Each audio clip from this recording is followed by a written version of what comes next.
paglalakbay ng inyong diwa. Pagsaksi sa mga pangyayaring hindi mo sukat akalain.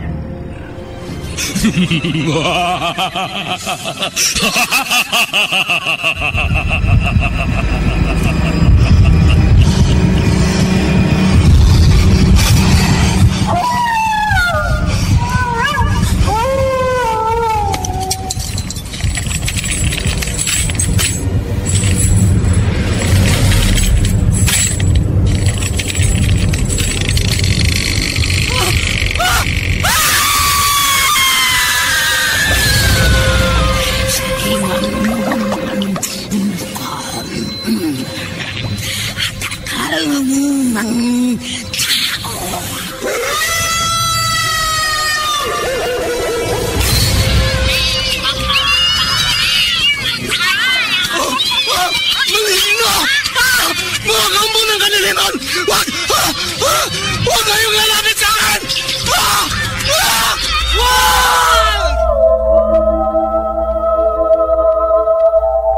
Mga kababalaghang hindi kayang tanggapin ng inyong isipan,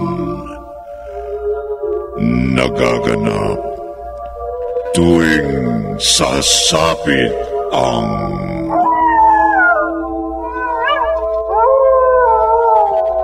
gabi ng lagi.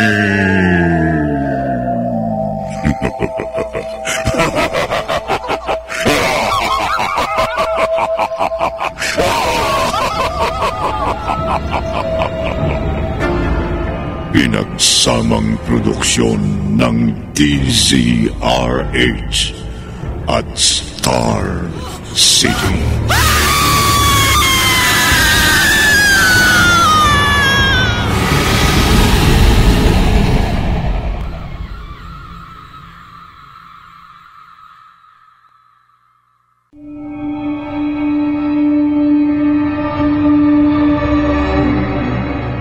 Magandang gabi, kaibigan. Kagabi, labis ang pagtataka ng mga taga-baryo nang ipatayo ni Dr. Krupa ang malaking bahay katabi ng sementeryo. Si Natoy ay isa sa mga naging trabahador nang gawin ang bahay ngayon. Isang gabi, ipinatawag ng doktor si Natoy. Nagtataka man, sumunod agad ang lalaki. Nang dumating siya sa bahay ni Krupa, agad silang nag-usap at may inialok ito sa kanya. Narito ang ikalawang bahagi ng ating tampok na kwento sa linggong ito na pinamagatang Eksperimento sa isa na naman gabi ng lagi.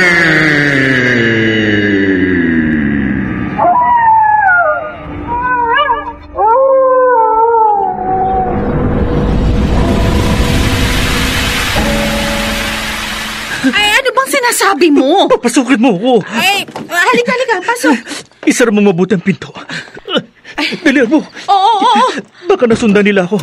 Oh, ayan. Sarado na. Nakakatakot ang mga itsura nila, Ella. Ha? Galit na galit sila. At gusto nila akong patayin. Diyos ko! Maraming multo sa sementeryong yun!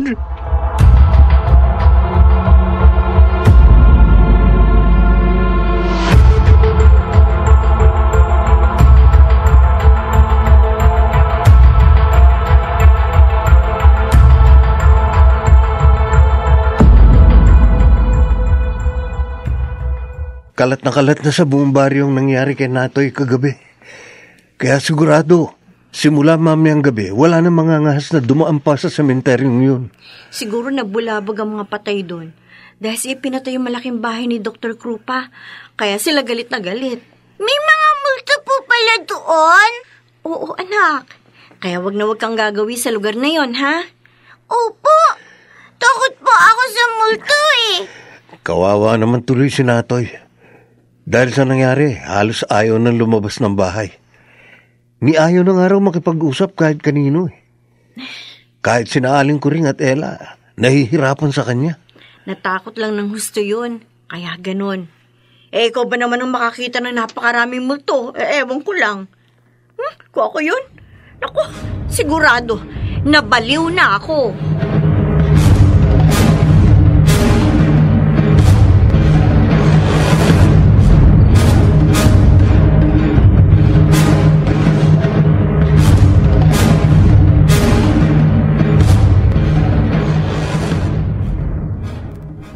Nay, nag-aalala na ako ng labis kay Natoy.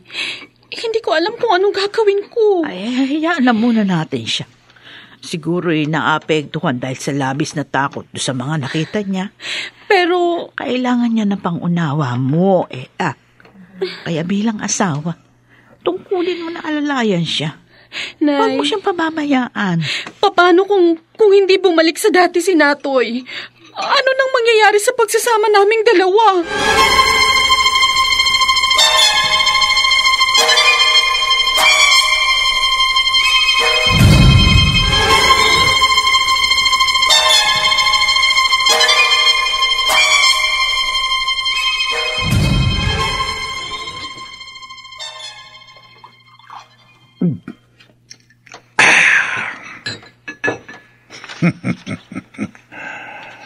Mga baliw na taga-baryo. Paniwalang paniwala sa multo. Ganyan nga. Matakot kayo. At nang magawa ko ng plano ko. Ang matagal ko nung gustong gawin.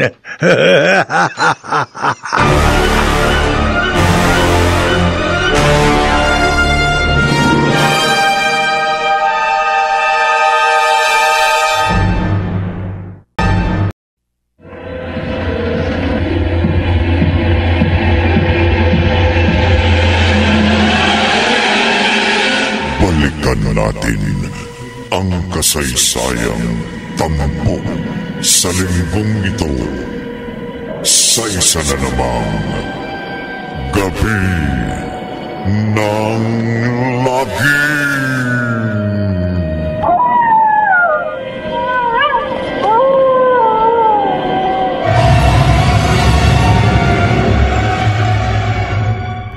Natoy, dinalang kita ng mainit na kape. Heto, sige na, inumin mo na habang mainit pa. Natoy, naiintindihan ko kung bakit ka nagkakaganyan. Alam ko, natakot ka dahil sa nakita mo. Pero sana, ang isipin mo na lang ngayon, ligtas ka. Buhay ka.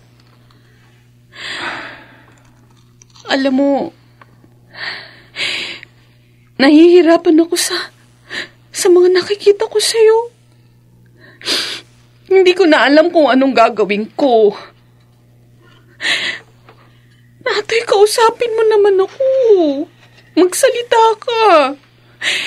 Sabihin mo kung anong nasa loob mo. Ayoko ng ganito. Gusto ko bumalik ang Natoy na asawa ko. Natoy! Natoy, saan ka pupunta? Natoy! Natoy! Lumabas siya ng bahay. Saan pupunta ang asawa ko?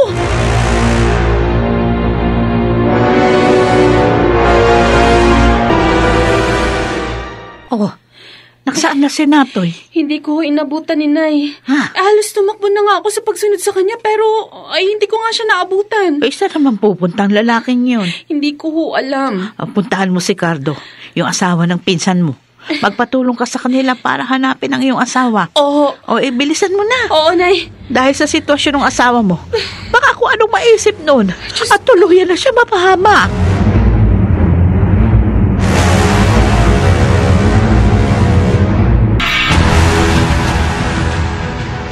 Ibig mo sabihin, mula nang umalis siya kanina, hindi pa siya bumabalik hanggang ngayon?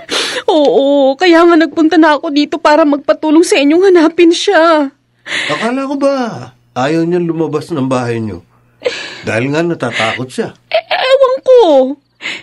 Kinakausap ko siya kanina tapos biglang tumayo at ayun, tuloy-tuloy nang lumabas. Wala naman siyang sinabi, kahit ano. Ay, naku. Hindi kaya nababaliw ng asawa mo, Ella? Ha? Lani, ano ka ba? Namang problema na nga ang pinsan mo. Ganyan pa ang sinasabi mo. Nasabi ko lang naman. Hindi ko naman sinasabing gano'n na nga si Natoy. Kahit na. Ayos lang yun, Cardo. Ang totoo, yun na rin ang iniisip ko. Kasi iba na ang mga ikinikilos niya. Parang ang totoo, wala na sa katinoan ng pag-iisip ng asawa ko.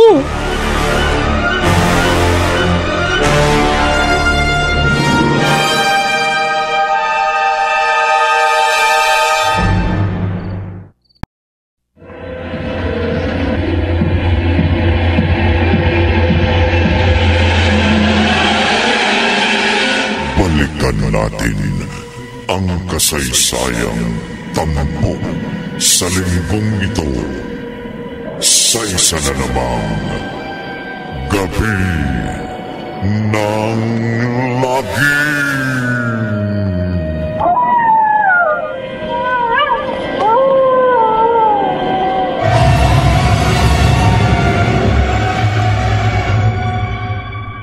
Nay, saan po pupunta si tatay?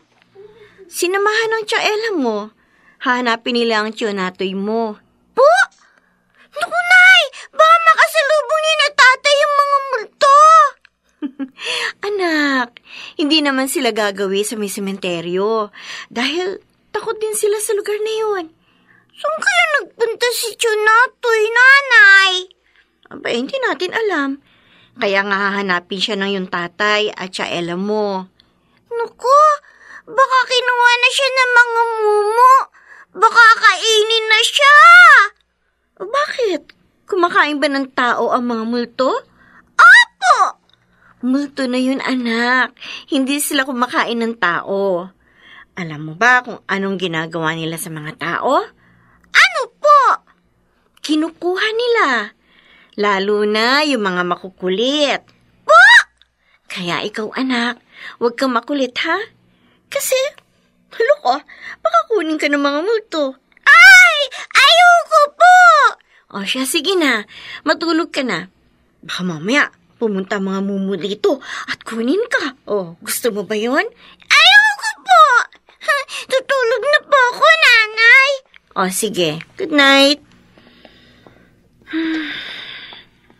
Sana naman, makita na nila si Natoy. Saan ba naman kasi nagpuntang lalaking yun?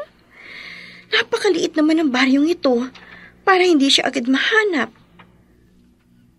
Imposible namang bumalik siya sa lumang sementeryo.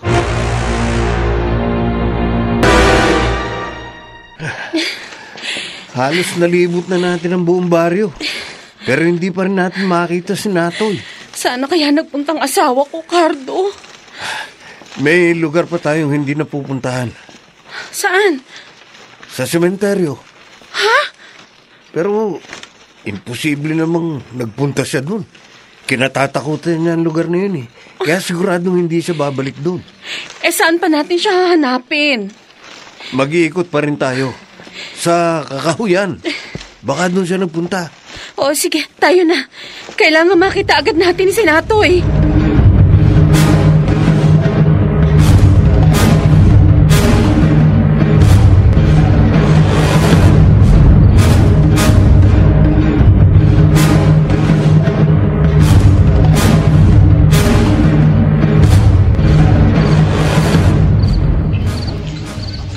handa na ang lahat. Kumpleto lang aking mga aparatos para sa aking laboratorio. Isa na lang ang kulang, ang aking eksperimento. At gusto ko nang simulan ang lahat ngayong gabi. Atoy! Dr. Grupa. Magsisimula ka na sa iyong trabaho. Gawin mo na kung ano ang ipinag-uutos ko sa iyo. Ngayon na. Masusunod po. Kunin mo ang lahat ng mga kalansay sa loob ng mga nicho at puntod at dalhin mo sa aking laboratorio. Dahil bubuhayin ko silang lahat. At akong kanilang magiging Panginoon. Ako ang magiging Diyos ng mga kalansay na mabubuhay dahil sa aking eksperimento.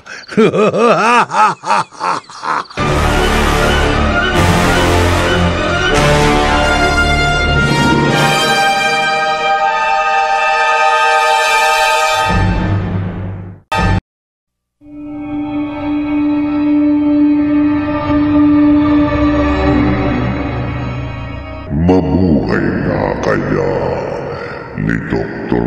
Grupa ang mga kalansay sa sementeryo. Pakinggan bukas ng gabi ang ikatlong bahagi ng ating tampok na kwento sa linggong ito na pinamagatang Eksperimento sa isa na namang gabi ng lagi.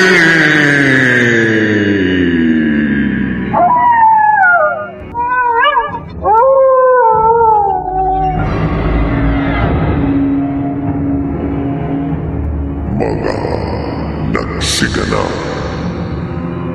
Maynard Landicho Jr., Jenalyn de la Cruz, Bobby Cruz, Chiquit del Carmen Amor, Phil Cruz, at Rosana Villegas. Naglapat ng tunog, Temyon, sa musika ni Buboy Salonga. Supervisyong teknikal ni Bong Muyan at Eric Lucero. Isinulat ni Maynard Landicho Jr. at sa direksyon Leonel Benjamin. Gabi ng lagi.